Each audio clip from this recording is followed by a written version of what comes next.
বুধবার সন্ধ্যাবেলা কৈলাসহর জেলা কংগ্রেস ভবনে কংগ্রেস দলের পক্ষ থেকে একটি যোগদান সভা অনুষ্ঠিত হয়। মূলত আসন্ন তেস্তর গ্রাম পঞ্চায়েত নির্বাচনকে সামনে রেখেই এই দিনের এই যোগদান সভা অনুষ্ঠিত হয়।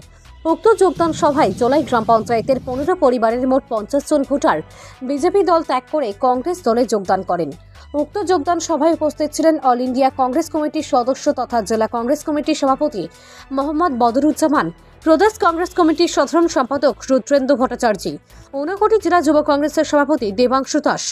নবাগতদের দলীয় পতাকা দিয়ে দলে বরণ করে নেন অল ইন্ডিয়া কংগ্রেস কমিটির সদস্য তথা জেলা কংগ্রেস কমিটির সভাপতি মোহাম্মদ বদরুজ্জামান। কৈলাসহর থেকে শুভঙ্কর দাসের রিপোর্ট, RTV ত্রিপুরা।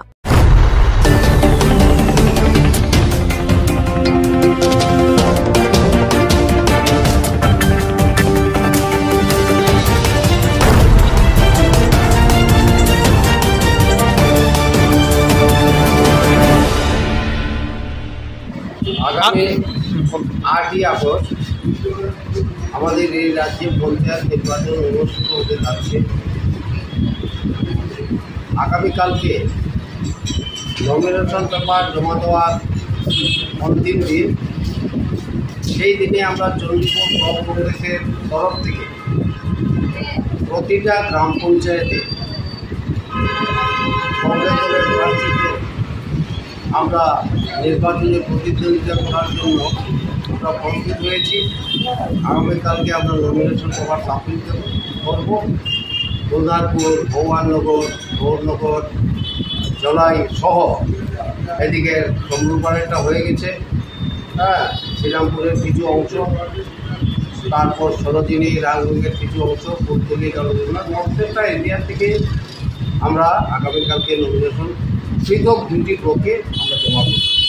আজকে মূলত এই যোগদান সভা কত পরিবারের কয়জন ভোটার এসেছে? আজকের আমাদের এই 15 পরিবারের 50 জন ভোটার আমাদের কংগ্রেস দলে সামিল হয়েছেন জলাই গ্রাম পঞ্চায়েত থেকে।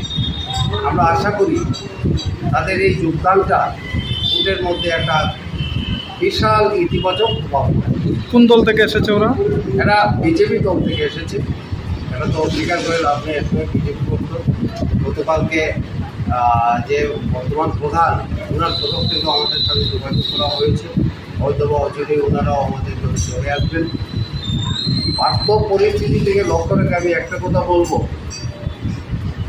নির্বাচন হবে, আমরা বহু নির্বাচন পেয়েছি কৈলাসহর এবং চণ্ডীপুরে, বিধানসভা, লোকসভা বা পঞ্চায়েত, কিন্তু কোথায়ও কোনো অপ্রীতিকর ঘটনা মারাত্মকভাবে কোনোদিন হয়নি। কিন্তু প্রতিটা জায়গায়, বিশেষভাবে চণ্ডীপুর ব্লকের অধীন আমাদের প্রার্থীদের বাড়ি করে হামলা করা হচ্ছে, ভয়ভীতি প্রদর্শন করা হচ্ছে, যাদের প্রার্থীরা কালকে নমিনেশন না দেয়। বাগান অঞ্চলে, রামধুম, সরোজিনী বাগানে গতকালকেও রাত্রে বিজেপির দল একটা ছেলেকে পুলিশ নিয়ে ডেকে অ্যারেস্ট করে এখানে নিয়ে এসেছে। আজকে গতকালকে রাত্রে কংগ্রেস দলের বিষ্ণুনগরের পঞ্চায়েতের সমিতি মনোনীত প্রার্থী কালাচাঁদ মালাকারের বাড়িতে রাত্রে 11:30টায় গিয়ে সেখানে বিজেপির দুর্বৃত্তরা আক্রমণ চালিয়েছে। রত্না মালাকারের বাড়িতে গিয়ে আক্রমণ চালিয়েছে। এই যে পরিস্থিতি, এখানে একজন দায়িত্বশীল মন্ত্রী আছেন, আইন শৃঙ্খলার অবনতি এবং তাদের দলের কর্মীদের যদি মানুষের গণতান্ত্রিক অধিকারকে ক্ষুণ্ণ করার যে উদ্যোগটা গ্রহণ করেছে, আমি মনে করি মন্ত্রী সেটাকে শক্ত হাতে মোকাবিলা করা দরকার। গণতন্ত্রের পীঠস্থান হচ্ছেই কিন্তু নির্বাচন। নির্বাচনে যদি কোনো প্রতিপক্ষ যদি থাকে না, খেলাটা হবে কীভাবে? খেলা করার জন্য প্রতিপক্ষ থাকা স্বাভাবিক। এই পরিস্থিতি যদি দেখা যায় ক্রমাবনতি হচ্ছে, তাহলে কংগ্রেস দল চিন্তা করবে যে নির্বাচনের জন্য আমরা কোনো মানুষের জীবনটাকে তো বিক্রি করে দিতে পারি না।